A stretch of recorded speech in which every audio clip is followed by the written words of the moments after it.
अस्सलामुअलैकुम। प्रोग्राम जी स्पोर्ट्स के साथ मोहसिन मेहदी आपकी खिदमत में हाजिर है। सबसे पहले आपको मेरी और मेरी टीम की जानिब से बहुत बहुत ईद उल फितर मुबारक हो। आज स्पेशल डे है और यकीनन हमें पता है कि आप लोग लॉकडाउन में अपने प्यारों के साथ खुशियां मना रहे होंगे और आज हमने भी आपको एक स्पेशल खुशी देने का प्लान बना रखा है और आपके साथ एक ऐसी शख्सियत को शेयर करना चाहेंगे जिसका एक नाम है, जो अपना मैदान में आया तो उसने अपना एक नाम बनाया, एक मुकाम बनाया, एक पहचान बनाई। मैं उसकी बात कर रहा हूँ जिसने पाकिस्तान टीम को सबसे पहली बार ही आईसीसी चैंपियंस ट्रॉफी का टाइटल जितवाया। इंडियन रिवायती हरीफ को शिकस्त दी हमने पहली बार किसी आईसीसी इवेंट में। तो आज बात करेंगे सरफराज अहमद से कि कैसी उनकी ईद गुजरी और किस तरह जो लॉकडाउन का पीरियड था, रमज़ान मुबारक पहली बार उन्होंने अपने घर में मनाया। सरफराज कैसे हैं आप? आपको ईद मुबारक।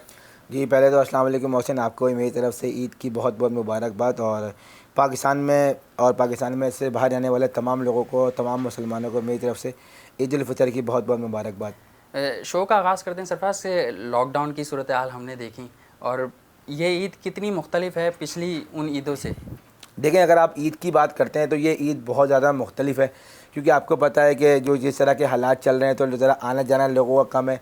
और जैसे ये होता था कि नॉर्मली हम लोग जो है, या हमारे घर पे ईद के पहले दिन जो है वो कज़न्स वगैरह आते थे, फिर दूसरे दिन हम लोग जाते थे, तो वो थोड़ा जो है ना वो अब कम हो गया। पहले होता था कि 3-4 फैमिलियाँ जो है इकट्ठे एक जगह जमा होती थी, खाना पकता था। जैसे हमारे कज़न का घर है एन ब्लॉक में, हमारे ताया अब्बू का, वहाँ मेरी बहन का भी ससुराल है, तो वहाँ 3 घर हैं, मतलब 3rd फ्लोर 2nd फ्लोर पर मेरी बहन रहती हैं, बीच में मेरे कज़न ज़िया भाई रहते हैं, फिर नदीम भाई। तो हम लोग एक जगह जमा होकर तो वहाँ सारा खाना पीना जो है 3 फ्लोर से खाना आता था और वहाँ हम लोग हमारी ईद का 2nd डे गुजरता था। तो अब इस तरह इस बार जो है वो सारी चीज़ें नहीं हुई हैं, बस अपने अपने घरों में जो है वो ईद मनाई जा रही है। अच्छा, इससे ईद से पहले अगर बात करें तो ईद रमज़ानों का तोहफ़ा है। रमज़ान गुजरे, क्वारंटीन पीरियड था वो तमाम लोगों के लिए। आपने कितने साल बाद जो है रमज़ान अपने घर में अपनी फैमिली के साथ गुजारा?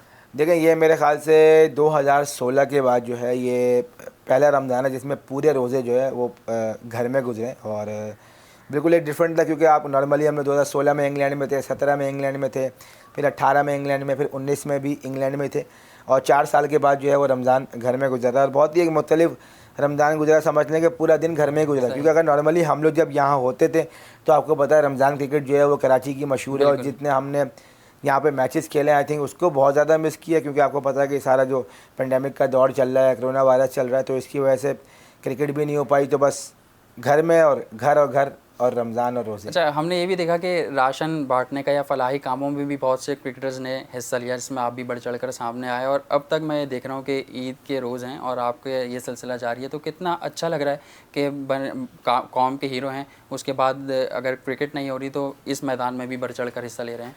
देखिए, कोशिश की थी कि जो थोड़े बहुत मुस्तहिक़ीन लोग हैं उन तक राशन पहुंचाया जाए। थी हम तो खैर इतने बड़े पैमाने पे काम नहीं किया, हमने कोशिश की कि हम जितनी हमारी पहुंच है, जितनी हमारी रीच है, उन तक लोगों तक पहुंचा जाए। लेकिन बहुत से ऐसे लोग हैं कराची में जिन्होंने बढ़ चढ़ कर जो है वो हिस्सा लिया। बहुत सारी ऑर्गेनाइजेशंस हैं जिन्होंने इस सिलसिले को अभी तक जारी रखा हुआ और बेहतरीन काम कर रहे हैं, और उनके लिए भी यही दुआ है कि अल्लाह ताला वो नेक काम कर रहे हैं, अल्लाह ताला उन सबको उनके नेक मकसद में कामयाब करे। मेन मकसद ये है कि जो लोग मुश्किल हालात में थे उन तक अगर आपका थोड़ा बहुत राशन पहुंच जाए या थोड़ी बहुत आप खिदमत कर सकें, सही, तो शायद अल्लाह ताला इसका अजर दे। अच्छा, ईद के रोज़ हैं, तो सरफराज अहमद को बचपन में कितनी ईदी मिला करती थी और क्या करते थे उस ईदी से? यार, हम लोग तो जब छोटे थे तो उस वक्त तो आपको पता है 5 रुपये और 10 रुपये के नोट हुआ करते थे, और 20 रुपये का नोट हुआ करता था। अब तो 20 रुपये का नोट बच्चे कहाँ लेते हैं, अब तो छोटे बच्चे भी 20 रुपये का नोट नहीं लेते। अब तो एप्पल जूस जो आता है, वो जो स्लाइस जूस वगैरह आते हैं, अब तो बच्चों के वो भी जो है ना वो 20 रुपये का नहीं आता। बच्चों की बात चल रही है, अब्दुल्ला को कितनी ईदी देते हैं? देखिए, अब्दुल्ला अब बड़े हुए हैं, अब उनको समझ में आई है, 3 साल की हैं, 3 साल के हो गए, तो उनको अब समझ आना शुरू हो गया कि ईदी है, तो अब जाहिर सी बात है अब वो ईदी लेंगे तो अब उनको ईदी मिलेगी। ईदी अभी तक उन्होंने मांगी नहीं है, लेकिन उनको ईदी मिलेगी ज़रूर, अच्छी खासी ईदी मिलेगी। अच्छा, तो आपसे ही लेते हैं या भाभी से भी लेते हैं? दोनों से? देखिए, दोनों से ही मिलेगी, जाहिर सी बात है। जब अब्बा से लेंगे तो अम्मा से भी लेंगे, तो वो उनका वॉलेट रखा हुआ है, तो अब देखें उसमें कितनी ईदी जमा करते हैं वो सबसे मिलके। ठीक है। हाँ, आप बतौर क्रिकेटर हैं, हम देखते रहते हैं कि आपकी वीडियोस आती हैं, अब्दुल्ला के साथ आप बैटिंग करा रहे होते हैं, डिफेंड का उनको कह रहे होते हैं, तो हम मुस्तकबिल में कहाँ देखते हैं अब्दुल्ला को एज अ क्रिकेटर? या देखिए, वो एक इसकी जीन्स में एक मौजूद है, क्योंकि जब से वो छोटा हुआ है 2017 31 जनवरी को वो पैदा हुआ था, उसके बाद जो है वो जब से वो पैदा हुआ वो सिर्फ क्रिकेट ही देख रहा है, उसके अलावा उसने कुछ और चीज़ देखी नहीं है। क्योंकि जब वो 3 महीने का था तो पाकिस्तान ने चैम्पियंस ट्रॉफी जीती, तो उसके बाद से वो क्रिकेट के मैदानों में घूम रहा है। तो अभी तक तो क्रिकेट उसके ब्लड में घूम रही है, और फिलहाल फुटबॉल भी आ जाती है तो उसको चला लेता है। तो अभी देखें अभी आगे क्या होता है, लेकिन ये कि अभी तक तो अच्छा, एज अ फादर आप क्या चाहते हैं? देखें ऑब्वियसली अभी तो मैं कुछ नहीं कह सकता, ख्वाहिश ज़रूर है कि क्रिकेटर बने, लेकिन सारा कुछ उसके ऊपर है, क्योंकि अभी कहना बहुत अर्ली है, क्योंकि आजकल की जो जनरेशन के बच्चे हैं वो क्रिकेट की तरफ बहुत कम जा रहे हैं। सही। क्योंकि ज़ाहिर सी बात है, इतनी सारे गेम्स आ गए हैं, वीडियो गेम्स आ गए हैं, आजकल के जो नए बच्चे हैं वो तो सॉकर की तरफ जा रहे हैं। तो अगर आप देखें, मैंने जितने बच्चों को देखता हूँ वो क्रिकेट में कम आते हैं, सॉकर की तरफ ज़्यादा जा रहे हैं। दूसरे भी गेम्स चल रहे हैं, मिसाल के तौर पे शूटिंग गेम्स वगैरह। बिल्कुल, इस टाइप के गेम्स बहुत ज़्यादा आ गए हैं। तो देखें लेट्स सी के क्या होता है, लेकिन अभी तक उनमें जो कहते हैं ना क्रिकेटर में जरासीम, वो जरासीम वाले जो क्रिकेटर उनके अंदर मौजूद है। अगर भाभी को लें या सरफराज अहमद को लें, तो दोनों में क्या है, भाभी भी ये चाहती हैं कि वो क्रिकेटर बने? हाँ, वो तो ये चाहती हैं। मैंने बोला अभी भाई अभी बहुत अर्ली है, अभी तो 3 साल का है। अभी देखो आगे आगे बड़ा होता है, शौक़ बदलता है, पैशन आपका बदलता है। तो लेट्स सी देखें आगे क्या होता है। सही, लेट्स सी आगे देखें आगे क्या होता है। और शादी से पहले कैसे ईद गुजरती थी और शादी के बाद क्या तजर्बा? देखिए अब तो सारा कुछ चेंज हो गया ना। पहले तो जो लड़के होते थे शादी में, मतलब ईद हुई, ईद के बाद लोगों से गले वले मिले और फिर आके अपना सो गए। सही। अब नॉर्मली ये होता था कि इस ईद में तो स्पेशली आपको पता कहीं जाना आना तो होता नहीं है, क्योंकि ससुराल बिल्कुल जाते थे पहले दिन या दूसरे दिन जो ससुराल जाने का होता था, लेकिन इस बार जो है वो नहीं गए, मतलब घर में गुजारा। हाँ ये कि एक आध दिन 2 दिन के बाद जो है जब खाली होगा, कोई उनके घर में भी नहीं आएगा, तो कोशिश यही करते हैं कि जाएं। ऐसा नहीं है कि बिल्कुल नहीं गए, बस वो जो दावतें वगैरह थी ना वो बिल्कुल ख़त्म हो गई हैं। बस थोड़ा सा अवॉइड करके कि यार कोशिश करेंगे अगर जहाँ जा रहे हो वहाँ एक आध फैमिली के अलावा ज़्यादा फैमिलीज मौजूद ना हो, मतलब ज़्यादा रश ना लगे। क्योंकि आपको पता है कि जब लोग ईदों में जमा होते हैं तो 3-4 फैमिली, जैसे मैंने बताया कि फैमिलीज वाला जब आपका घराना होता है तो यार पता चलता है कि अच्छा यार खाला के घर गए तो भी खाला के घर जो है वो सारे जाके इकट्ठे जमा होते थे। वो जो सारे फंक्शन थे ना वो इस बार जो है वो नहीं हुए हैं। सही। अच्छा, आप यहाँ मौजूद हैं तो आप हैं और क्रिकेट की बात ना हो तो ऐसा नहीं हो सकता।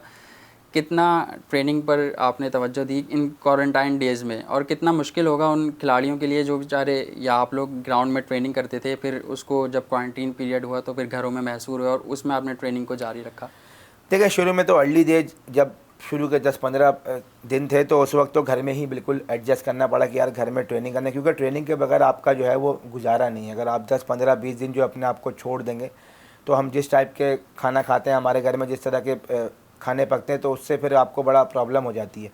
तो कोशिश की कि घर में जहाँ अपॉर्चुनिटी मिले उसको अवेल करें। फिर आहिस्ता आहिस्ता जो है घर के पास ग्राउंड है तो कोशिश की कि वहाँ पे जाके ट्रेनिंग करते रहें, खाली टाइम पे जब ग्राउंड पे मौजूद ना हो। तो इस तरीके से अपने टाइम गुजारा के ट्रेनिंग को जारी रखें। हाँ अलबत्ता अभी तक क्रिकेट सही प्रॉपर शुरू नहीं की और उसको बहुत ज़्यादा मिस कर रहे हैं कि यार अब कब दोबारा बैट को, ग्लव्स को, बल्ले को हाथ लगाएंगे और प्रॉपर प्रैक्टिस करेंगे। तो इंशाल्लाह पूरी उम्मीद है कि ईद के बाद जो है वो हालात बेहतर होंगे तो इंशाल्लाह फिर क्रिकेट का आगाज़ भी हो जाएगा। ठीक है। अभी हमने देखा कि दौरे इंग्लैंड की बातें चल रही हैं, तो आप भी गए, काफ़ी दौरे किए इंग्लैंड के, तो कितना मुश्किल होता है वो दौरा पाकिस्तानी क्रिकेटर्स के लिए या एशिया वालों के लिए?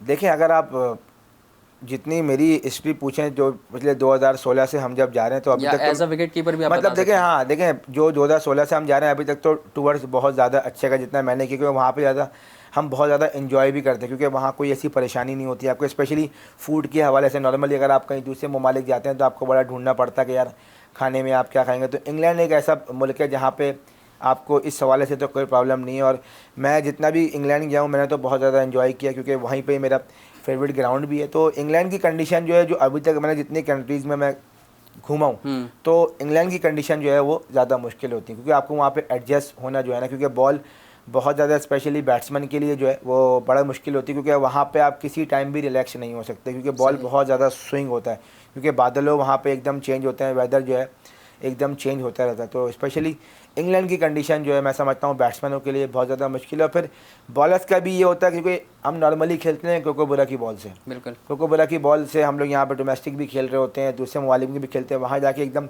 ड्यूक का बॉल आ जाता है जो कि थोड़ा सा हैवी भी होता है, थोड़ा सा मतलब आपको लगता है वो हैवी नहीं होता लेकिन वो आपको हैवी लगता है, तो उससे एडजस्ट होने में भी जो है ना वो टाइम लगता है। तो और अगर आप विकेट कीपिंग की जहाँ तक बात रहे तो सबसे मुश्किल जगह भी जो है वो इंग्लैंड है, क्योंकि वहाँ पे बॉल पीछे जाके मूव अराउंड बहुत ज़्यादा करता है, स्पेशली जब कीपर के पास बॉल आ रहा होता है तो वहाँ मूव करता है। तो इस लिहाज से इंग्लैंड जो है वो एक टफ कंडीशन है वहाँ अच्छा, पे आपने खेलने के फेवरेट लिए। ग्राउंड की बात की, तो फेवरेट ग्राउंड कौन सा है आपका इंग्लैंड में ही, और क्या वजह है उसके फेवरेट होने की? देखिए, इंग्लैंड का जो फेवरेट ग्राउंड है वो लॉर्ड्स है, और भी वही मेरा फेवरेट ग्राउंड है, क्योंकि एक तो ऑब्वियसली आपको पता है क्रिकेट वहाँ से शुरू हुई, और बचपन में उस ग्राउंड को हम लोग टीवी में देखा करते थे, और मुझे अच्छी तरह याद है 99 का वर्ल्ड कप। तो मुझे बड़ा जुस्तजू थी यार कि जो बैल्कनी है ये मतलब क्या यहाँ पे, क्योंकि पाकिस्तान टीम खड़ी हुई थी, क्योंकि सेरेमनी जो है वो ग्राउंड में नहीं हुई थी, क्योंकि पब्लिक आ जाती थी 99 के वर्ल्ड कप में। अक्सर आपने देखा होगा कि जैसे ही मैच ख़त्म होता था पब्लिक ग्राउंड में आ जाती थी। तो मुझे वो जहन में मेरे था कि यार पाकिस्तान टीम या बैल्कनी में खड़ी हुई है, तो यार क्या है इस ग्राउंड के की क्या है, मतलब ऐसा क्या है इस ग्राउंड के अंदर। तो जब मैं 2016 में पहली बार जब यहाँ पे हमने टेस्ट मैच खेला था, हमने टेस्ट मैच जीता था मिर्ज़ा भाई की कप्तानी में, तो वो एक अलग फीलिंग थी उस ग्राउंड में जाने की। तो वो इस वजह से जब उस ग्राउंड में जब मैं फर्स्ट टाइम इंटर हुआ, तो वो जो एक फ़ीलिंग थी ना, बड़ी अजीब सी फीलिंग थी यार कि हम क्रिकेट के होम में दाखिल हुए, मतलब जिसका हम शौक़ से खेलते हैं क्रिकेट, यहाँ से स्टार्ट हुई थी। तो एक उस हवाले से भी मेरे लिए वो ग्राउंड बड़ा मेमोरेबल था।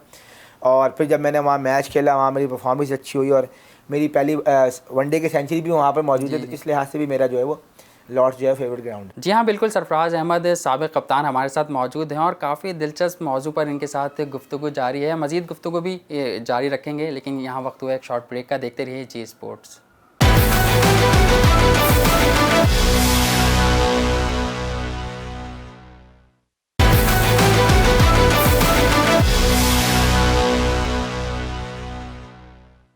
Welcome back. पाकिस्तान का नाम, सबके दिल की आवाज़ और सब पाकिस्तान की शान सरफराज अहमद हमारे साथ मौजूद हैं।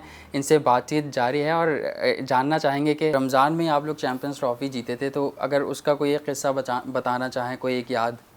देखें, उसका तो सिवाय पहले मैच के अलावा हर किस्सा ही जो है वो मेमोरेबल है, क्योंकि पहला मैच फाइनल का अगर बताएं इंडिया पाकिस्तान देखिए, वो एक ऐसा है कि वो आप ज़िंदगी में उसको कभी नहीं भूल सकते। वो इतना मेमोरेबल डे है, आई थिंक मेरी नहीं, वो जितने भी उस टीम का पार्ट हैं, लड़के जो थे, आई थिंक वो उनको ज़िंदगी भर याद रहेगा। एक बहुत बड़ी अचीवमेंट है हम सब के लिए, जो कि लाइफ टाइम जो है वो याद रखी जाएगी। और जब भी हमारा कैरियर ख़त्म होगा, तो जब हम अपनी फ़ाइल खोलेंगे, प्रोफाइल खोलेंगे, तो ऑब्वियसली एक वो जो मोमेंट होगा वो हमारी नज़रों के सामने से गुजरेगा। तो एक बहुत ही यादगार मोमेंट है। और फाइनल में इंडिया को हराना, और एक इतनी बड़ी टीम थी, बहुत स्ट्रॉन्ग टीम थी, और जिस तरीके से हम लोग वो टूर्नामेंट खेले पहले मैच के बाद, आई थिंक वो बहुत आउटस्टैंडिंग। अच्छा, अमूमन देखा गया है कि टीमें जीतती हैं, फिर दूसरी टीमों से भी आप लोगों की बातचीत होती है प्लेयर्स की, तो उस मैच के बाद कुछ इंडियन प्लेयर से किसी से बातचीत हुई? देखिए, मेरा तो इंटरेक्शन नहीं हुआ, ऑब्वियसली हम हाथ ज़रूर मिलाया, क्योंकि पहले क्या होता था, पहले इंडिया पाकिस्तान के मैचेस जो है वो बहुत ज़्यादा होते थे, बहुत ज़्यादा दोस्ती होती थी। क्योंकि मैंने देखा है 2007 में जब मेरा डेब्यू हुआ इंडिया में, तो यूसुफ भाई की, सौरभ गंगोली से, राहुल द्रविड़, अनिल कुंबले, मतलब इन सब की बहुत आपस में दोस्ती थी, क्योंकि टूर आपस में होते रहते थे। क्योंकि फिर जब हम लोग जब आए, तो हमने इतने मैच नहीं खेले, हमने ज़्यादातर अवे मैच ही खेले, कहीं बांग्लादेश में कहीं मैच खेल लिया, या कहीं चैम्पियंस ट्रॉफी में कहीं टकरा गए। तो उसके अलावा वैसे किसी का इतना इंटरेक्शन नहीं था। हमारी जो टीम में सीनियर प्लेयर थे, लाइक शुएब भाई थे, हफीज़ भाई थे, वो आपने देखा होगा टीवी पे दिखाया कि युवराज सिंह से जो है वो उनकी बातचीत हो रही थी, विराट कोहली से बातचीत हो रही थी, तो उनका इंटरेक्शन था। तो डेफिनेटली वो लोग जो है अपना इंटरेक्शन कर रहे थे, लेकिन अदरवाइज़ हम लोगों में से किसी प्लेयर की इतनी सलाम दुआ नहीं थी। हालांकि रोहित शर्मा के साथ जो है मैं 19 वर्ल्ड कप हमने खेला है, उसके अलावा और भी एक दो प्लेयर थे। युवराज सिंह के साथ मेरी अच्छी बातचीत थी, क्योंकि 2007 में जब मेरा डेब्यू हुआ था, तो वो उस वक्त टीम में मौजूद थे, मैं उनसे उस वक्त भी मिला था। फिर 2008 में जब एशिया कप में टीम यहाँ पे आई थी, तो मतलब हमारा ज़्यादा मुलाकातें हुई हैं, रवाबित नहीं रही, इतने रवाबते नहीं, क्योंकि जब आप मैचेस कंटिन्यू खेलते हैं तब आपके राब्ते होते हैं, क्योंकि अब मैचेस नहीं हो रहे, तो इस वजह से इतने राब्ते नहीं। समझते हैं कि होनी चाहिए क्रिकेट और क्रिकेटर्स में राब्ते भी होने चाहिए, पड़ोसी हैं और एक दूसरे के साथ मिलकर चलें तो अच्छा होगा। ऑब्वियसली देखें, दुनिया देखती है पाकिस्तान इंडिया के मैचेस, तो ऑब्वियसली अच्छी बात है। आगे जाके उम्मीद है कि हालात बेहतर हों और फिर दोनों टीमें आपस में मैच खेलें। चैंपियंस ट्रॉफी के हवाले से आप कुछ बता रहे थे, कुछ किस्से अगर जो आपने ना बताया हो किसी को, कोई ऐसा तो कुछ नहीं, क्योंकि ऑफ द फील्ड तो ऐसा कुछ भी चीज़ नहीं है, सारी चीज़ें जो हैं वो आपके सामने ही हैं। और मैंने जैसे पहले मेंशन किया कि पहले मैच के बाद जिस तरीके से हमारी टीम ने कमबैक किया, आई थिंक वो बहुत आउटस्टैंडिंग था। ऐसी बहुत कम टीमें होती हैं जो कमबैक करती हैं, और पाकिस्तान टीम ही है जो ऐसे कमबैक करती है। अंडर 19 वर्ल्ड कप भी आपकी कप्तानी में पाकिस्तान क्रिकेट टीम जीती, और वो भी भारत से ही था। उसका अगर कोई किस्सा बताना चाहे यार, देखिए वो तो ऐसा था कि मैं आपको बताऊं, जब ना एक तो फाइनल मैच की मैं आपको बताता हूँ स्टोरी के।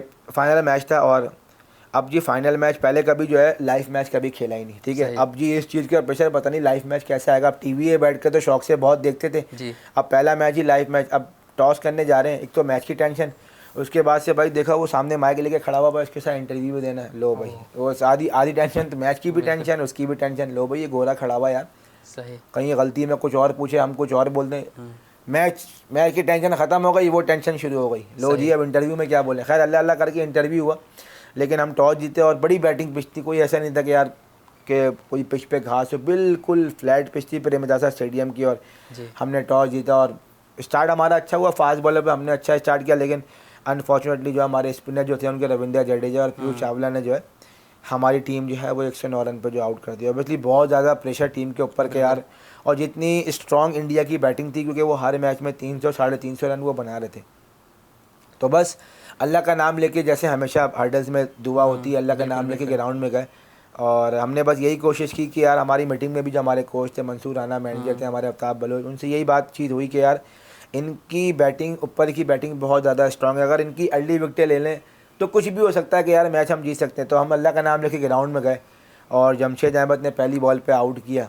और उसके बाद जो अनवर अली रख्तायूब ने बॉलिंग की, मतलब वो ऐसा था कि मेरी लाइफ में बहुत ज़्यादा मौज़े हुए और वो लोगों की आंखों के सामने। तो वही एक दिन था जिसमें अल्लाह ताला ने अपना मौज़ा दिखाया। और जिस तरीके से अनवर अली, अख्तर अयूब और जमशेद ने बॉलिंग की वो बहुत आउटस्टैंडिंग थी। अनवर का तो ऐसा था कि अनवर नो बॉल कर रहा था और अगली बॉल पे आउट कर रहा था। तो इस तरह की बॉलिंग थी। तो वो, और फिर बीच में क्या हुआ, जब हमने उनके 6 आउट कर दिए तो लंच ब्रेक हो गया। और क्योंकि होता ये था कि हम लोग जल्दी आउट हो गए थे, तो वो इनिंग कंटिन्यू होती है, फिर बाद में लंच होता है। तो यही हुआ कि हम जल्दी आउट हो गए थे, तो अंपायर ने 10-15 मिनट के बाद हम वापस फील्ड में आ गए। अब आउट किया जी, अब लंच हो गया। अब किसी से यकीन करें लंच हो ही नहीं था ग्राउंड के अंदर कि यार किसी तरीके से ग्राउंड के अंदर चले जाए। बस वो जैसे तैसे 40-45 मिनट गुजारे और बस ग्राउंड में गए। और उसके बाद फिर अख्तर ने, कॉन्फिडेंस उस वक्त कितना बूस्ट अप हो मतलब उस वक्त ये हो रहा था कि यार कि बस अब ग्राउंड के अंदर जाएं, ग्राउंड के अंदर, क्योंकि हमने 6 आउट कर लिए थे, उनके 9 रन थे। फिर एक पार्टनरशिप लगी पीयूष चावला की और उनके विकेट कीपर की, लेकिन वो अख्तर ने आके फिर आखिर में जो 3 आउट किए वो बहुत ज़बरदस्त था। सही। अच्छा, हमने देखा कि आपका डेब्यू भी इंडिया के ख़िलाफ़ हुआ। टेंशन की आपने बात की, जब डेब्यू करने जा रहे थे भारत के ख़िलाफ़, तो उस वक्त कोई टेंशन थी, थोड़ा सा नर्वस? यार बिल्कुल नर्वसनेस थी, बिल्कुल थी, क्योंकि इंडिया के ख़िलाफ़ थे और बिल्कुल आइडिया नहीं था। क्योंकि मैं कराची में मैं फर्स्ट क्लास खेल रहा था और मैं पिंडी में मौजूद था। तो उस वक्त मेरे पास मोबाइल नहीं था। हमारे PIE के उस वक्त मैनेजर थे शेख मोहम्मद साहब, तो सल्लू भाई जो इस वक्त चीफ सिलेक्टर थे, उनका फ़ोन आया कि इसको फ़ौरन लाहौर भेजो, इसका साइज़ वहाँ पर होगा, इससे कपड़े बनेंगे और ये कराची से ट्रैवल करेगा। तो हम पेशावर से बाई रोड जो है वो पिंडी आ रहे थे। तो सल्लू भाई का फ़ोन आया उस वक्त शुएब भाई के पास कि भाई इसको फ़ौरन जो है इसी वक्त जो है लाहौर रवाना करो और इसके वहाँ पे साइज़ होगा, इसका वीज़ा लगेगा। और ये सारा प्रोसेस जो है बहुत जल्दी हुआ। मतलब एक दिन में जो है मेरा पासपोर्ट गया है और इस्लामाबाद, और वहाँ से वीज़ा लग के वापस आया। फिर यहाँ से मैं गया हूँ, मैंने कराची से मैंने ट्रैवल किया। ट्रैवल से मतलब मैंने दिल्ली गया, दिल्ली से मैंने एक दूसरी फ़्लाइट ली, वहाँ से मैं ग्वालियर गया। और फिर जयपुर में जाके जो है मेरा डेब्यू हुआ था। तो वो मैच था, क्योंकि पाकिस्तान 3-1 जो है वो। क्या फीलिंग्स थी उस मैच से कबल, किसने आपको टीम में सपोर्ट किया? बड़े नाम थे उस टीम में? वो तो टीम बहुत बड़ी थी, क्योंकि शुएब मलिक उसमें कप्तान थे, इसमें यूनुस भाई थे, उसमें शुएब अख्तर थे, शाहिद अफरीदी थे, यासिर अमीर, सलमान बट, इमरान नज़ीर, काफ़ी अच्छी हमारी बड़ी टीम थी। वैसे सारे सीनियर प्लेयर्स उस वक्त थे, यूसुफ भाई वगैरह थे, सपोर्ट कर रहे थे। तो सबने बड़ा सपोर्ट किया, बैक किया। और पहला मैच था तो अभी इस वजह से भी ज़्यादा सपोर्ट कर रहे थे तमाम लोग। किसी को टारगेट बनाया हुआ था कि भाई अटैक करना है या यार बैटिंग ही नहीं आई उस मैच में, क्योंकि हमारी टीम ने हमने 290+ स्कोर किया था उसमें, तो उसमें बैटिंग का मौका ही नहीं मिला। सही। अच्छा, PIA की आपने बात की अभी, PIA शुएब मोहम्मद, तो PIA में एक शख्सियत होती है साजिद खान जिनका नाम है, और हमने देखा है कि हर प्लेटफॉर्म पर कभी भी आप पे मुश्किल वक्त पड़ती है या कोई आप पे तनकीद करता है, लेकिन हर प्लेटफॉर्म पे हमने देखा है वो आपको सपोर्ट करते हैं। उनकी ज़बान पर एक ही नाम होता है, वो सरफराज अहमद होता है। तो उनके बारे में क्या कहना चाहेंगे? क्या रिश्ता है आपका उनसे, क्या वाबस्तगी है? जहाँ तक रही साजिद भाई की बात, तो साजिद भाई से जो हमारा रिश्ता है वो भाइयों वाला भी है, दोस्तों वाला भी है, बिल्कुल बड़े भाइयों की तरह उन्होंने हमें रखा, क्योंकि हम बहुत छोटे से थे। तो वो तब से जो है वो हमें देख रहे हैं। और फिर पाकिस्तान इंटरनेशनल एयरलाइन में आ गया PIA में, और मेरा डिपार्टमेंट अभी वही है, साजिद भाई भी उसी में। तो जिस तरीके से वो हमें लेके चले, हमें गाइडेंस उन्होंने दी, वो बहुत ज़बरदस्त थी। जैसे मैं हमेशा मेंशन करता हूँ कि साजिद भाई भी उन्हीं लोगों में ही शामिल हैं जिन्होंने हमें बचपन से लेकर आज तक चलें, अच्छा बुरा जो भी था बुरा था, उन्होंने सब बताया कि हमें यार इस तरीके से आपने लेके चलना है, इस तरीके से आपने अपने आप को मैनेज करना है। तो अभी भी जो है वो उसी तरीके से हमें अपने बच्चों की तरह प्यार मोहब्बत से जो है वो गाइडेंस करते हैं। कोई भी ऐसी चीज़ होती है तो मुश्किल होती है तो हमेशा उनका मैसेज आता है, चाहे वो अच्छा टाइम हो बुरा टाइम हो। तो साजिद भाई भी जो है वो समझ लें कि उन्होंने हमें मुझे बचपन से लेकर सरफराज अहमद आज जिस मुकाम पर मतलब देखिए बिहाइंड द सीन देखिए, मैंने कहा ना कि जो बिहाइंड हम लोग होता क्या है कि अक्सर जितने भी क्रिकेटर्स होते हैं वो ऑन स्क्रीन पर तो सामने आ जाता है कि यार सरफराज अहमद है, ये फलाना है, ये है वो है, लेकिन जो बिहाइंड द सीन होते हैं ना सबसे ज़्यादा इंपॉर्टेंट रोल जो है वो उन्हीं का होता है।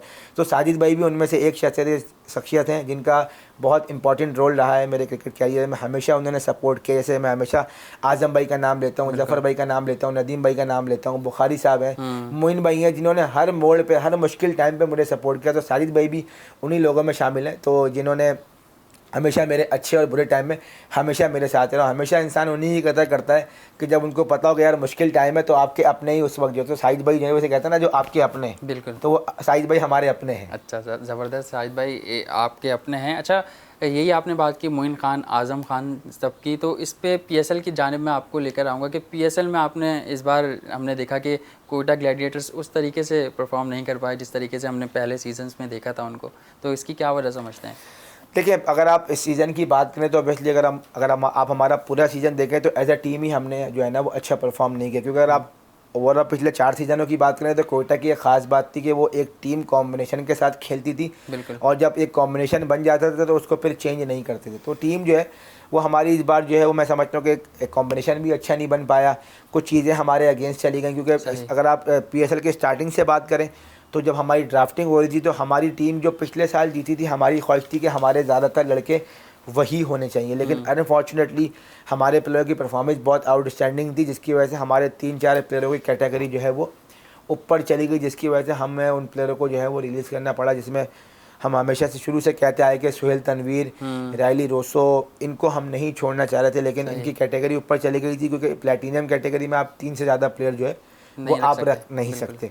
तो वो एक बहुत बड़ा सेटबैक हुआ हमारे लिए। फिर उसके अलावा टूर्नामेंट शुरू होने से पहले आपको पता है कि उमर अकमल की ट्रेजेडी हो गई, और वो एक ऐसा मेन प्लेयर था, हमारी टीम की बैटिंग का पिलर था वो। बिल्कुल। तो वो समझ लें कि एक जो प्लेयर जो है ना वो गिर गया। तो वो जब अगर किसी और आप लोगों ने माइंड भी बनाया होगा कि बिल्कुल देखिए ये हमारा कॉम्बिनेशन है। देखिए वो एक ऐसा एक ना, अगर आप घर बनाते हैं, एक बिल्डिंग बनाते हैं और एक इंपॉर्टेंट प्लेयर जो आपका निकल जाए तो बुनियाद जो है ना वो हिल जाती है। सही। तो वो जो बुनियाद थी ना वो असल में हमारी जो है ना वो हिल गई थी। तो हमें फिर उसका निमल बदल भी जो है हमने कोशिश की कि इस कॉम्बिनेशन के साथ जाएँ, इस कॉम्बिनेशन के साथ जाएँ। फिर उसी में ना हमारी बैटिंग क्लिक करी ना हमारी बॉलिंग क्लिक करी, तो एज अ टीम जो है वो अच्छा नहीं खेल पाए। तो अनफॉर्चुनेटली जो हमारा सीज़न 5 है वो अच्छा नहीं गुजर पाया इस बार। अच्छा, हमने देखा और नदीम उमर साहब ने भी ये बात बताई थी कि रॉय काफ़ी फ्रस्ट्रेटेड नज़र आए थे इस बार, और उन्होंने कुछ बैट वगैरह भी तोड़े थे।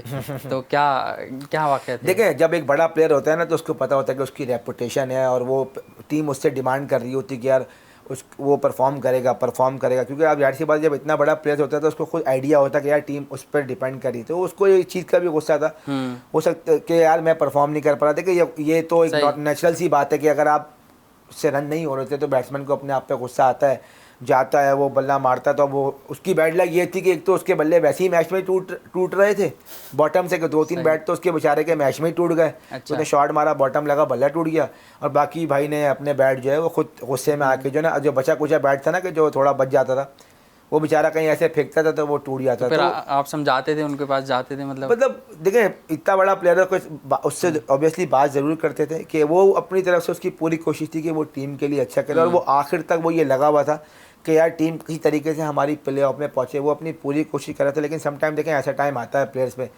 टॉप का प्लेयर है दुनिया में, उसकी परफॉर्मेंस है, आप ये नहीं कह सकते कि वो परफॉर्मर नहीं था। उसने इंग्लैंड को, आई थिंक मैं समझता हूँ कि इंग्लैंड को वर्ल्ड कप जितवाने में उसका और जॉनी बेस्टो का बहुत अहम रोल था, क्योंकि वो जिस तरीके से वो टून सेट करता था इंग्लैंड के लिए तो आगे आने वाले बैट्समैनों के लिए बहुत आसानी हो जाती थी।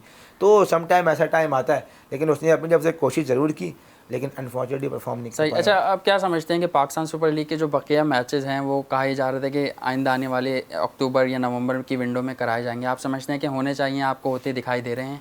देखिए अभी डिपेंड करता है कि विंडो कैसे निकालते हैं, सारा डिपेंड करता है पाकिस्तान टीम के ऊपर। क्योंकि पाकिस्तान टीम देगा ऑब्वियसली देखें क्योंकि उसमें अभी चक्कर ये है कि विंडो तभी निकलेगी जब पाकिस्तान टीम का शेड्यूल आगे का सामने आएगा। अब देखें जब क्रिकेट शुरू होगी तो ऑब्वियसली पाकिस्तान टीम भी बिजी हो जाएगी, क्योंकि प्लेयर्स कुछ प्लेयर्स टीम में चले जाएंगे तो फिर टीमों के प्लेयर्स जो है वो शॉर्ट हो जाएंगे। तो ऑब्वियसली देखें, कोशिश ज़रूर करेंगे, मैचेस होने चाहिए, क्योंकि अब जाहिर सी बात है, अब 4 टीमें पहुँची हैं, 4 बेस्ट टीमें पहुँची हैं, जितनी भी टीमों ने सबने अच्छे क्रिकेट खेली है, तो वो चाहेंगे कि यार टूर्नामेंट के मैचेस हों, उसी पर रिजल्ट आए।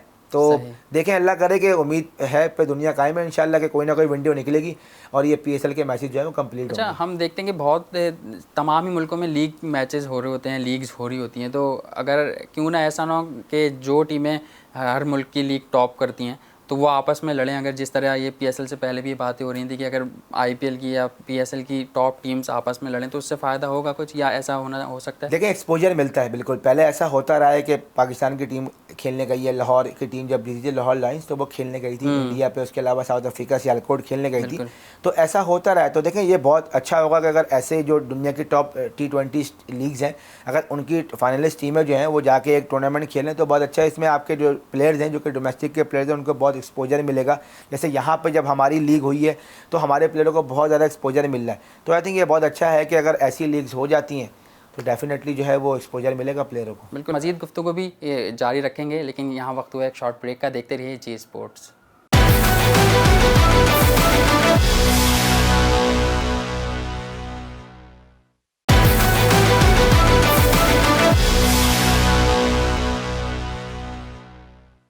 Welcome back. पाकिस्तान का नाम, सबके दिल की आवाज़ और सब पाकिस्तान की शान सरफराज अहमद हमारे साथ मौजूद हैं, इनसे बातचीत जारी है। और अच्छा, कुछ अगर जेनेरिक टॉपिक्स पर बात करें तो शाहिद आफरीदी से एक सवाल हुआ था कि अगर आप पे कोई फ़िल्म बनती है तो उसका किरदार आप किसको पसंद करेंगे, कौन वो किरदार निभाए, तो उन्होंने आमिर खान का नाम लिया था। तो मैं ये सवाल आपसे करना चाहूँगा कि अगर आप पे कोई फ़िल्म बनती है तो आप क्या चाहेंगे, कौन सा ऐसा एक्टर है जो उसमें किरदार निभाए?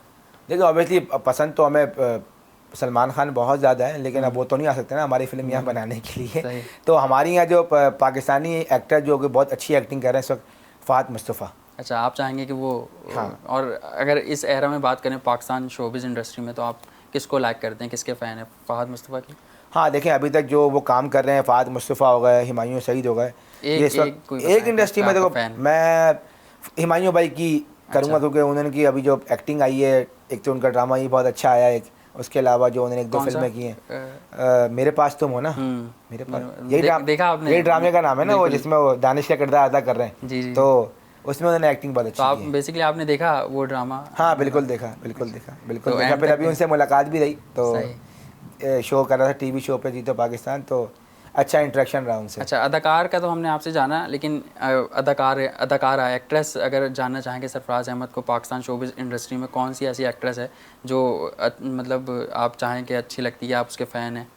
भाई, अच्छी नहीं लगती। अच्छा, हाँ, अच्छा। मतलब जो अच्छी एक्टिंग कर रही हैं, हाँ, अच्छी एक्टिंग कर रही हैं। तो भाई देखें, अभी जो आपके आजकल आपके पाकिस्तान के ड्रामे बहुत ज़्यादा अच्छे बन रहे हैं और 2-3 चैनल पे जो ड्रामे बहुत अच्छे आ रहे हैं। इसके अलावा जो महवी आते हैं वो अच्छी एक्टिंग कर रही हैं, उसके अलावा सना जावेद हैं, उसके अलावा जो हानिया आमिर है वो एक ड्रामे में बहुत ज़्यादा अच्छी एक्टिंग कर रही है। वो फ़ाहद भाई का ड्रामा इश्क किया वो प्रोड्यूस कर रहे हैं, तो उसमें उनकी एक्टिंग जो है वो बहुत ज़बरदस्त है। अच्छा, तो मतलब आपके अंदाज़ा होता है कि मुझे सरफराज अहमद देखते हैं ड्रामे वगैरह शौक से? भाई देखें, आप घर में बैठे हुए हैं पिछले 3 महीने से, तो यही कर रहे हैं। अच्छा, पिछले 3 महीने से यही कर रहे हैं। तो बेगम ड्रामा देखती हैं तो उनके साथ साथ हमें भी ड्रामा, टाइम तो ऐसे ही गुजारना था ना भाई। अब रमज़ान के दिन बेगम अगर भाई, मतलब मजबूरी नहीं है, अब टाइम कैसे गुजारना यार। मतलब एक क्रिकेटर हम लोग हैं, हमारा ये होता है कम से कम 3-4 से 5 घंटे जो वो घर से बाहर गुजरते हैं। अगर आप ट्रेनिंग करते हैं, 2 घंटे की ट्रेनिंग है, 3 घंटे की नेट प्रैक्टिस है, अब वो 5 घंटे से हट के आप सिर्फ दिन में जो है वो क्वारंटीन टाइम में आपने सिर्फ 1 घंटा आप ट्रेनिंग कर रहे हैं, उसके बाद आप घर में बैठे हैं और ट्रेनिंग भी वो घर में ही हो रही थी, वो 1 घंटा जो भी हो रही थी,